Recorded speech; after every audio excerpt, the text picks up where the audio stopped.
Hello.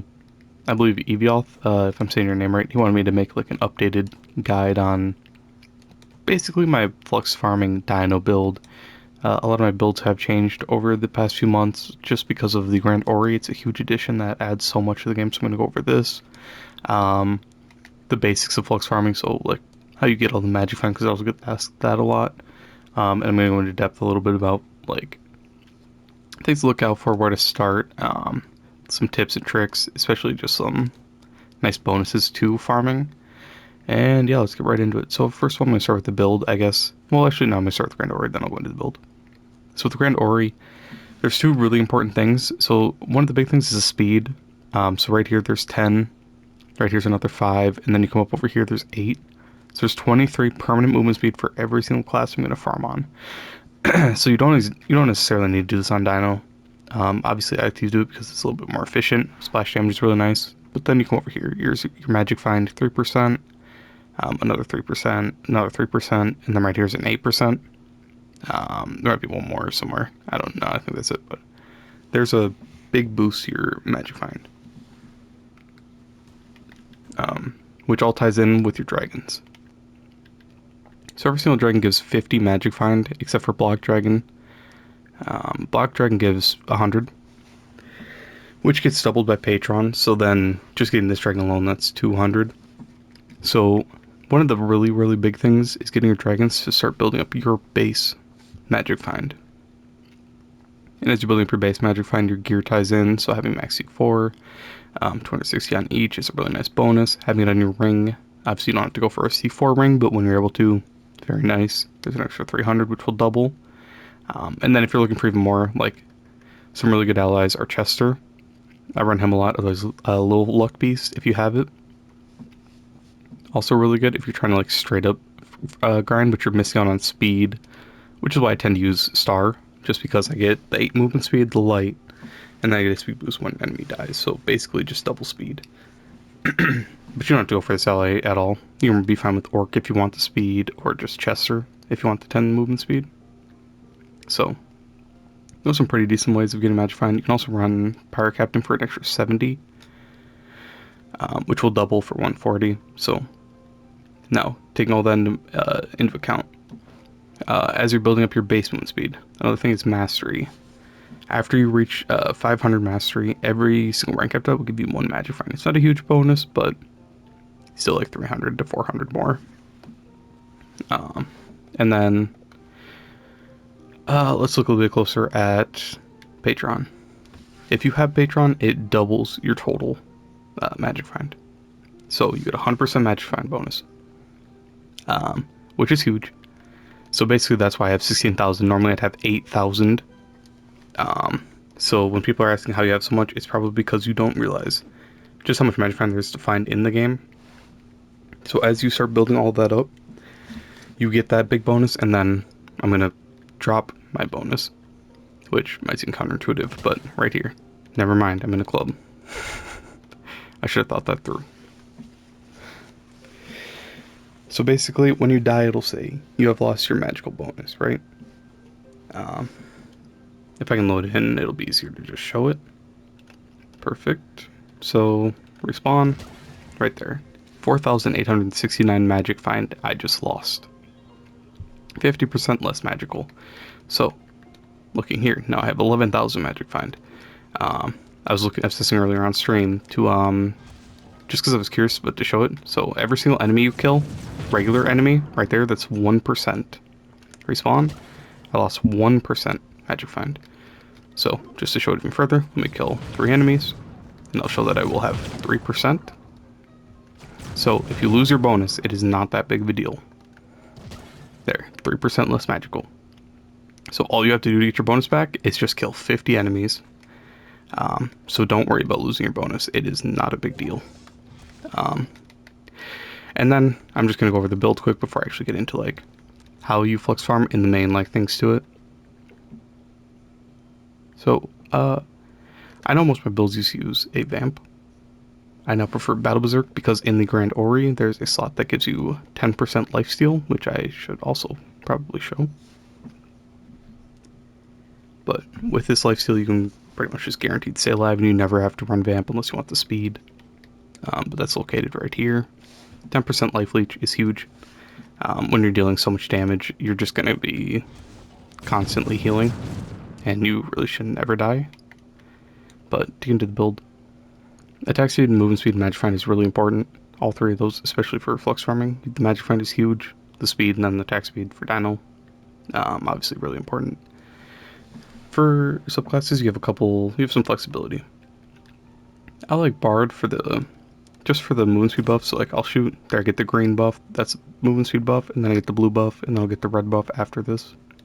Red is damage, blue is healing, so basically once it goes away, just hit an enemy like a couple seconds after. I don't know how long exactly, there you go. But yeah, so I'll get speed pretty often. So that's why I like using it. It's a little bit more reliable than Candy Barb. Otherwise, you have to run Candy Barb for a little bit more speed if you don't have Bard. Solarian's a good option if you don't have the damage. Otherwise, then there's Pirate Captain if you want to make even more flux off of having more magic find, but you lose that on speed. So if it's worth it, then go ahead. As I showed the allies already. Perma Banner's pretty important. Get your 10 movement speed, your 900 light. The ring, as long as you have magic find, you're doing good. Emblems for Dino, so there's two different setups for Dino. Casual one, and then there's more like a sweaty one. The casual one is Chrono Arcane with Conjurers. The little bit more sweaty version is running Trailblazing instead of Chrono. And then you put on King Kobo. And then basically you just have to kill a bunch of enemies to get your ult back. It's pretty easy to do, it's just, it takes more maintenance. So I prefer running the other way, but that'll give you a little bit more speed. But it's kind of unreliable, and then if you get off your dino to use your bomb mount, if you don't have your dino ready, like your ult up again, you're gonna have to wait until you kill a few enemies to get it back up. And then for gems, Battle Berserk, really important, class gem. Power Disc is crazy important, and the last one is like, you probably want Explosive Epilogue. Sunburst, I just have it max because I have it max. It's horrible, but you know it's there. And then that's pretty much it for the build, really. Make sure you have Conjurers. Conjurers only really works when you're triggering Magic Find a lot, so if you're trying to build for this, you're going to be triggering Magic Find a lot, so that's important. I'll show my stats real quick just before I do anything else. Again, the 143 base movement speed with no buffs is just because of the Grand Orrery and gear. 23 from the Grand Orrery is a huge bonus. So I'd recommend trying to get some of that, otherwise 540,000 magic, 2900 crit, 10, 730 light.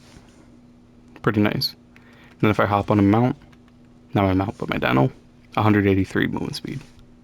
So that's pretty nice. As like this is my base movement speed pretty much because I'm always going to be on my ult. And then as I'm like killing enemies, I'll have Star trigger, I'll have Bard trigger, so Pyro Disc, so it'll all add up to be even more speed.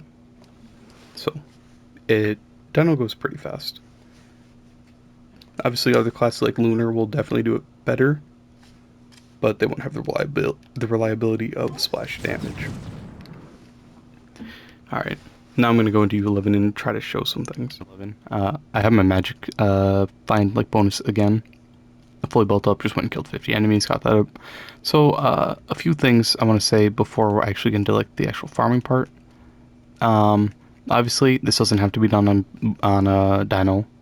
Dino's just the most reliable, and I'll get into why in a little bit. Some honorable mentions are Lunar. Lunar is insanely fast when you need for speed proccing. The only downside is he's a little bit buggy, and he doesn't have splash damage, so it's going to be a little bit more annoying killing the ranged enemies, which I'll also get into in a minute. Otherwise, Neon Ninja at like an endgame standpoint, he's a lot better later than earlier, just because you can stack more speed the later you get. Otherwise, you have to sacrifice a lot of speed for damage, or vice versa, you have to sacrifice a lot of damage for speed. Unless you want to farm in U10. Obviously, any of this can be done in like U10, U9, U11. I only do it in U11 just because I can keep up with the damage, and the damage is reasonable. So I don't really have to worry about going out of my way to kill everything. I can just kill it while I'm going to the next thing. Otherwise, if you're struggling for damage, just go U10. You'll still be, if you have enough Magic Find, you'll still be pulling the same amount of Stellars, if not more, because you'll be killing more enemies faster. So U10 is very nice for speed farming. Otherwise, U11 if you just want to get the gem boxes while you're doing it, which is another reason why I like doing U11. Otherwise, it really doesn't matter the Uber. I could honestly go into like the like one of the starting Ubers, Impulse Stellars there, but obviously then they won't have the ranged enemies, which ranged enemies I will get into why they are very important. But also, one of the main key things for Dino, he does not have energy. Alright? This is important because like not Shadow, but Native Ninja, when you're backflipping constantly, you're burning through your energy, which is also how you get your speed, so you have to run like Zealous, or you have to be manageful and, pay attention. Otherwise, another useful thing is when you're sitting here, you can just group enemies by just jumping. Jumping, have them come to you. If it's a ranged enemy, they will group. You just have to go higher. So let me pull aggro. And then look, they'll run away, but then once you get high enough, they'll jump. Or not jump, but they'll come close. Alright, and here's why ranged enemies are important. Because they guarantee drop loot. And because they guarantee drop loot, that means more chances for your Magic Find to trigger. So, let's see. Guaranteed loot, it's a relic. This, no loot. Ranged enemies, good. Regular enemies, kill them, but don't go out of your way for them. But if you can, go out of your way for like these, just because, guaranteed loot, there's a free stellar. Alright, so now the main reason why you're hunting for stellars is because they give 2,500 loot, or not loot, flux. I'm sure everyone already knows this. Radiants give like 1.2 thousand, I think. And then Shadow 5s give like 1,000, Shadow 4s give like 800, so... one of the big things to do is go to your settings. Minimum rarity for loot is on Shadow. So when you hold square, you can't pick up anything unless it's a Shadow or higher. So this, I'm holding square right now, I can't pick this up unless I like press square. But I don't want that, that takes up my inventory space. The only things I want are Shadows and higher. Okay? So, another thing is 5 stars. 5 stars are very nice because there's lots of enemies, lots of bosses right here. There's a lot of stellars I can get from one room. And then come over here, go out of my way, kill these ranged enemies. Another free stellar. There's a Shadow, don't forget it. Grab this, and then here's another thing with Dino, the jumping to group. And then these things don't go in this stupid animation of trying to punch you, which slows them down. Alright, let me just finish this 5 star. Again, jump to group everything. You didn't want to come in because I didn't jump high enough. If it's ranged enemies, just keep in mind you have to jump a little bit higher. But like if I'm at the ceiling, they'll all come into the middle. Right there's a lot of stellars. So now, this is why it's really important. I'm getting all these stellars, all this stuff. And to be efficient, you want to run portals. These will take you back to spawn when you throw them down, which in turn will let you loot collect easier, faster, and then, yeah. It's just going to make everything so much more efficient. So from that 1 5 star, I got 1, 2, 3, 4, 5, 6, 7, 8, 9, 10, 11, and 12. Oh, 13, I didn't see this one. 13 stellars. So then you can do 13 times 2.5. That's how much I made from 1 5 star. Or I can just show my flux. 6 mil, 6.4, not 6.4, 6 mil 40k. Loot collect. From 40k, so I just made 39,000 flux from that 1 5 star. So, that's pretty good. And it's just a Wednesday. It's not like Sunday or not some fancy like farming day. Well, I guess it is a farming day, but you know what I'm trying to say. A few ways you can increase your Magic Find even further is by Magic Find elixirs. I don't recommend this. It's a scam, but it's a huge magic damage or Magic Find increase. Clovers are very nice. There's an extra 100, which will, you'll start to get percentages off of, and even more. So, if you have them, run them when you're farming, or save them for Sundays if you want to be efficient. Sundays are a huge way to make some flux, because you get extra flux relics, artifacts, all that stuff on Sundays. Then you get more chaos chests, and then obviously the Magic Find boost is insane. Let me get off my dino so that bug stops happening. And then the final way is pot of gold. This is 250. You can buy this once a week. for 3 hours, so it's pretty worth it. Very, very nice to grab, especially on Sundays. I usually save it for Sundays to farm. And then I pop clovers, do whatever, get as much magic find as I can, make a lot of flux. Alright, now I kind of want to get into like the depths of flux farming. So this can go way deeper than I'm sure anyone really imagined. And I'll tell you why. So basically, when you're out farming, it's very rare, but obviously, if you have bears or birds, they sell for a lot of flux. So even if you didn't know about this and you check your builder inventory, see if you have any birds or bears. If you have them, they're worth a lot of flux. If I type in bear, go over here, it'll be looking like this. This is a regular bear. There's a bunch of different biome types of bears. Same with birds. So if you're out farming, you have a rare chance of getting those, which will just be huge flux. Right here are some of the birds. They're very rare.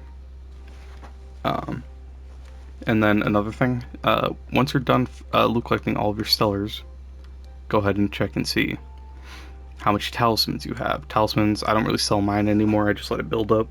I don't really care about the flux from that, but there's just an additive to even more flux gain.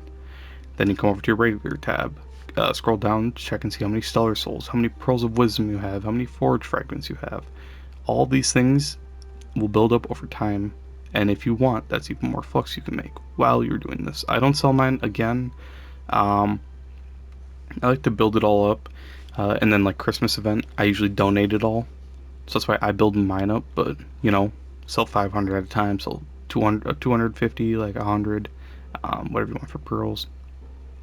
Forge fragments again, all those, and then the final thing, as you're leveling up your classes, you'll start to get all these paragon pins, so that's even more flux you'll make while you're out there flux farming.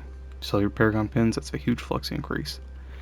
And for the most part, the adventure boxes, I like to save them all up, and then you can sell them all like in bulk every once in a while. Otherwise, I pretty much just open them just for fun, not really because I make value from it. I could get a lot more if I just sold them, but that's one thing. If you want to make flux, just sell your winter chest. You could open all the other ones. It doesn't really matter, but more flux if you sell these two as well. All these other ones as well, I mean, but yeah. So those are more like how deeper flux farming goes. And then the final thing, this doesn't really relate, but you can have your garden going while you're out flux farming. So then you have your passive flux from your garden. You have all this passive flux from your market when you're putting up all these stellar souls, pearls of wisdom, whatever else. And then while you're out farming, your garden's making you flux. Your previous grinds are making you flux from all your stellar souls, all your pearls, all that, your talismans, all that. So that's just something to keep in mind if you want to make a little bit more flux. Again, this is all for more like endgame. People are gonna ask like how much magic find it takes to start stellar farming. If you want to be efficient, I'd say around like 8,000 plus. Closer to 10k is when you start to get a lot more drops. Otherwise, anything past that is just bonus. So 16,000 is what I have like on a regular basis. If it's Sunday, it shoots up to like 18,000, and then if I start popping like clovers, buy this buff, pop a potion. The highest I've been able to get up to is 22,000 magic find, which that's just crazy. Lots of stellars, lots of flux. But anyways, that's pretty much all for me. If you have any questions, feel free to shoot me a message. Sorry, I will I'll try to answer whatever I can. If you want to see any videos, let me know. And yeah.